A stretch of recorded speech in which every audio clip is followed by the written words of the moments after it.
its phase of life. Meantime, seems like we're still having a challenge, but once he's available, we'll be able to give him a chance to join in. So, with the panel available, I think I will want us to go straight into this topic. And probably we can start from the climate risk assessment and maybe the vulnerability mapping with regards to our energy infrastructure. And maybe just to put this in perspective, most of us remember last year we prepared for El Nino. And then after some time, it appeared like El Nino was not coming. I don't know from the view of the balance, one, if actually we did have El Nino or not.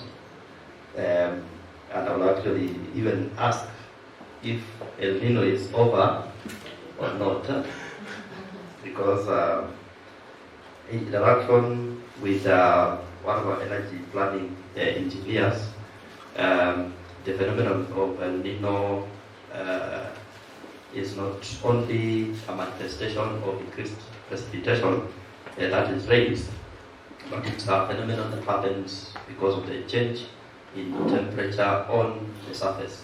So anytime you have plus 5 degrees centigrade on the ocean surface, then you are in an El Nino situation, and what that means is that you have a lot of evaporation from the sea, and for that reason you have a lot of moisture in the air.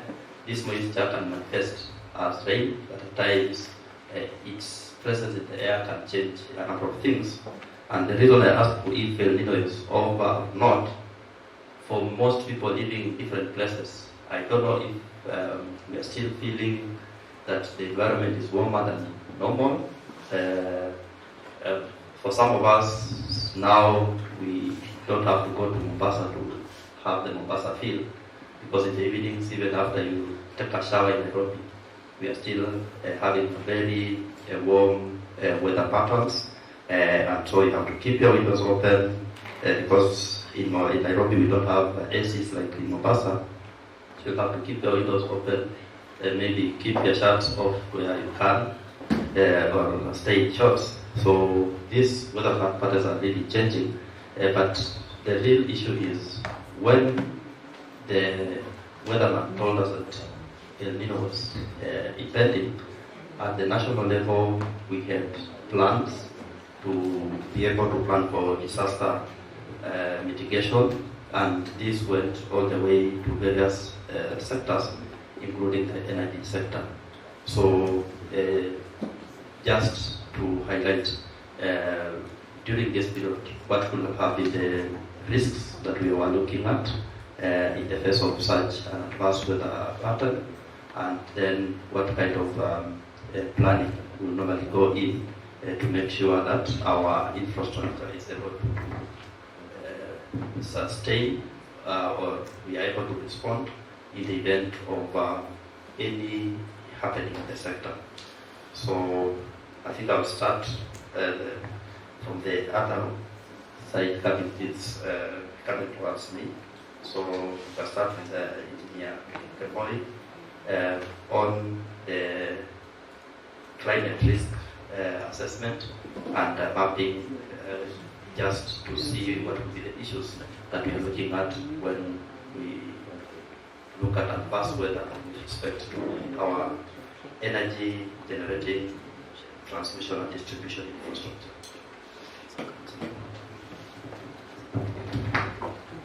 Thank you very much, Engineer.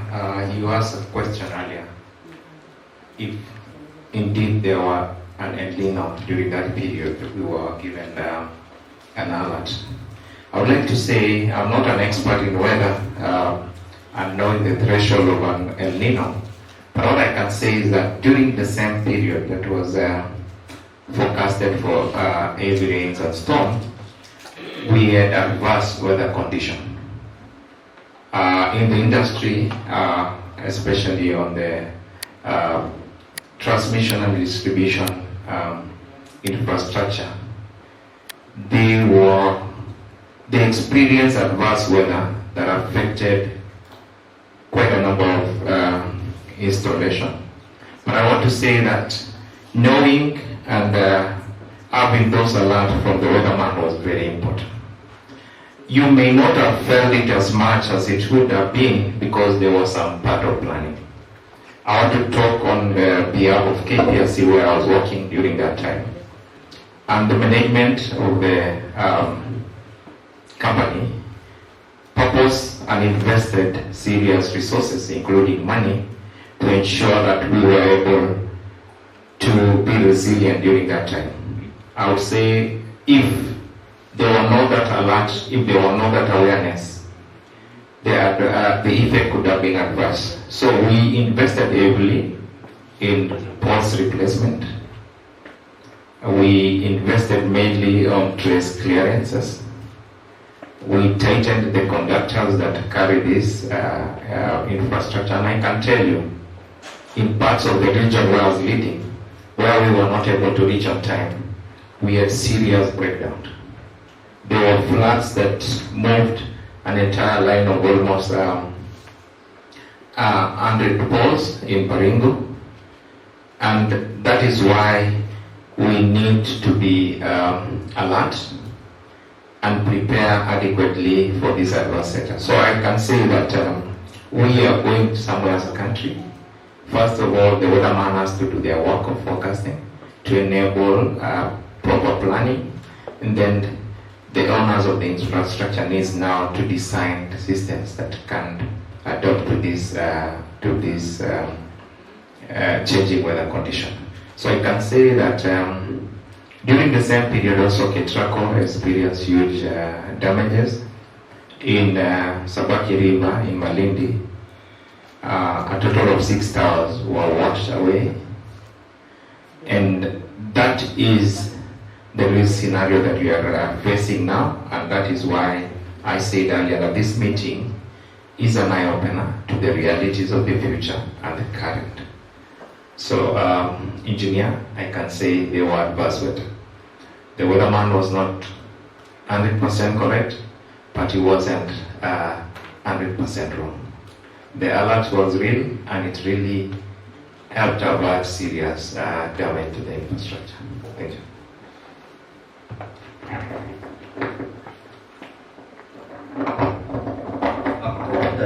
Engineer Okere is now available. I don't know, Engineer Okere, if you can hear us. Is he able to talk? So that we look him in, we don't leave him behind so much.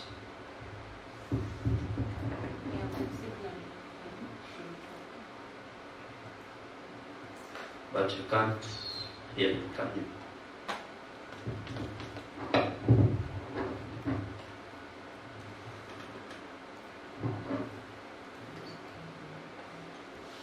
Okay, I think let's proceed.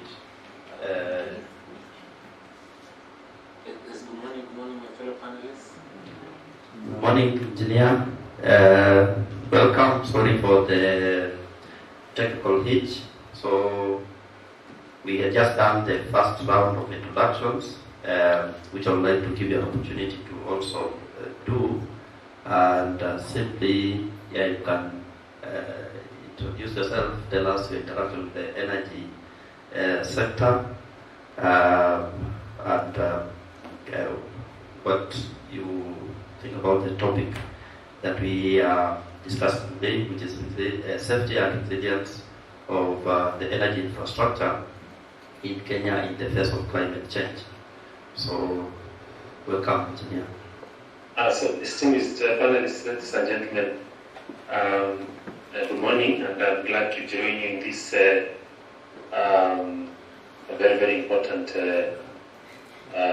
workshop. I apologize, the sound system is a bit unclear. I don't know if you can hear me. Yes, we can hear you. I think there's a challenge. I was trying to follow the discussion, so please forgive me. I may not have gotten parts of it. I think maybe from my end or maybe the system. So probably if I may repeat a number of things that may have been deliberated. I already say, you forgive me for that, I try to capture as much as possible. My name is Engineer Okere Makoma, Director in charge of Compliance and Enforcement, Engineers Board of Kenya, and I'm very, very glad and honored to take part in this very, very critical workshop where we are talking about the issues about safety and resilience in the energy infrastructure in the wake of climate change. We so far know the importance, the actual effects of climate change. We are now moving from global warming to global boiling, in the sense that the effects of the issues about climate change is now going a notch higher. And probably, just as we know, something brief about the board. I'm just here on behalf of the registrar. So the board is a regulatory body established under the Engineers Act of 2011. Also, our mandate is the regulation of the engineering value chain, right from education, training, to practice. And there are 26 functions of the board, and of which the issues about capacity building, mostly in terms of enhancing safety and the welfare of the public. So as of now, in our register, we have approximately 25,000 engineers drawn across all the categories. We have graduate engineers, we have professional engineers, we have consult engineers. The reason why this number is important is because it has a huge bearing in terms of the discussions that we are having in terms of resilience and sustainability of infrastructure.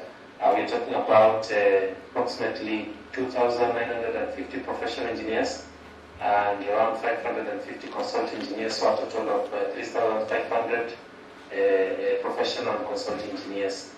And so we need to have a critical mass of more than 10,000 engineers in the next 5 years, to be able to contribute to sustainable development. And now this brings another aspect, because already we have, we need to build on the numbers. If you look at Nigeria, they have 71,000 engineers, professional engineers. Our neighbor in Tanzania, they have 12,000 engineers. So for us, we need to really build on that capacity, to have more than 10,000 engineers in the next 5 years.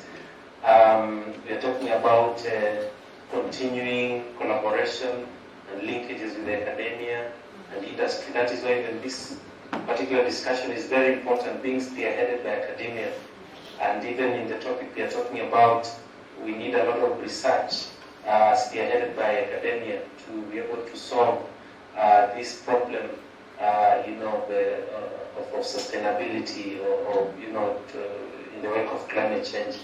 So we need to have new models, we need to have a new approach, even in terms of research, even in terms of capacity building, because let's be honest, I think this climate change is very, very costly. When we talk about just abnormal temperatures and abnormal rainfall, what are they going to have to affect towards infrastructure?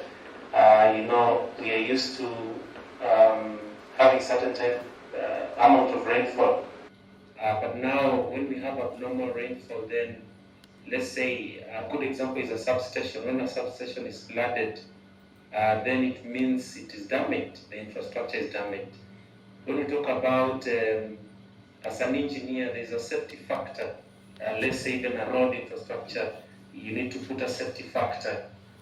So even in terms of the safety factor itself, it will need that there will be additional costs.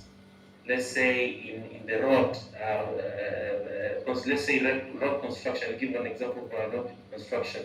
Because of the runoff is going to increase, let's say we have due to global warming, there's increased sea level, and more rainfall. So there's a need for higher safety factor. If it is road, you need to put more budget. If it is the transmission and the generation and distribution network, you have to put more safety factor. For example, if it is steel, it cannot be normal steel. It can be the steel that can withstand the vagaries of weather. So the safety factor alone makes the infrastructure to be a bit expensive. When you talk about reliability, already solar and wind, it's already there's uncertainty on how much it can contribute to the national grid. So now, when we're talking about the extremes, it means there'll be more, they will no longer be, the unreliability is increasing. Because now we cannot know, 1 minute we have wind, the next minute there is none. So again, there is uncertainty in terms of contribution to the national grid. So all these actually contribute towards having an infrastructure that would not be sustainable. So what is important now, is coming up with strategies for enabling this, infrastructure not only to be resilient and reliable, but even regenerative, in the sense that we need to have the right policies in place, because sometimes there's a disconnect between the policies, in terms of solving the problem, the financing, because you can have policies that are actually counterproductive, especially the ones where we not identified where the problem is. So we need to have an alignment in terms of policy. We need to have a continuous collaboration between the different stakeholders, whether it's academia, industry, and the regulators. So these are just some of the thoughts to consider even as we are continuing this discussion, and I look forward to learning.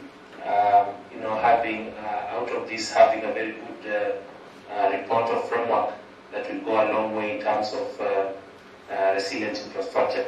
Probably, as I making my remarks, concluding remarks, rather, we are also talking about standards, and it's very important to get it right in terms of standards, because here at the board we, of course, work in terms of development of the standards, and therefore the standards that we've been using, probably we need to, not probably, certainly we need to have adaptive progressive standards.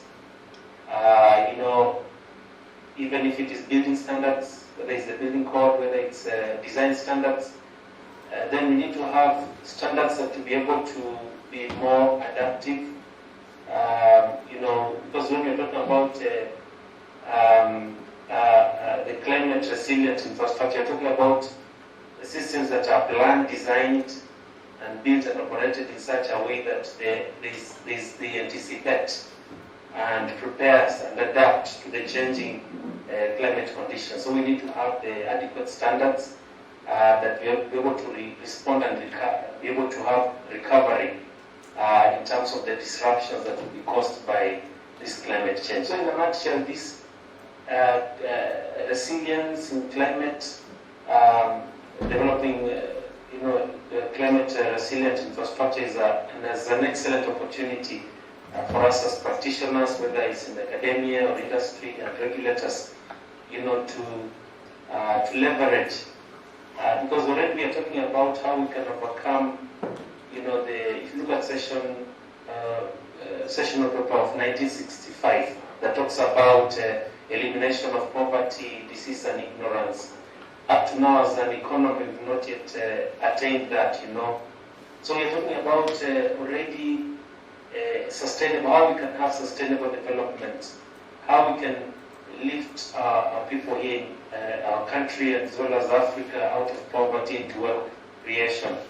And now we have another headache, which is now climate change. So how can we continue having sustainable development in terms of overcoming and creating, in terms of creating wealth, but at the same time, how can we deal with this climate issue? So this is an opportunity for research, an opportunity for innovation, an opportunity to progress, because on the other hand, climate change will be a threat to humanity. But if we harness it well, as practitioners, as engineers, as various stakeholders, then we can turn it around to be an opportunity to sustainably enable our world, so that we can live for the future generation, and that will be coming up with the resilient infrastructure. So allow me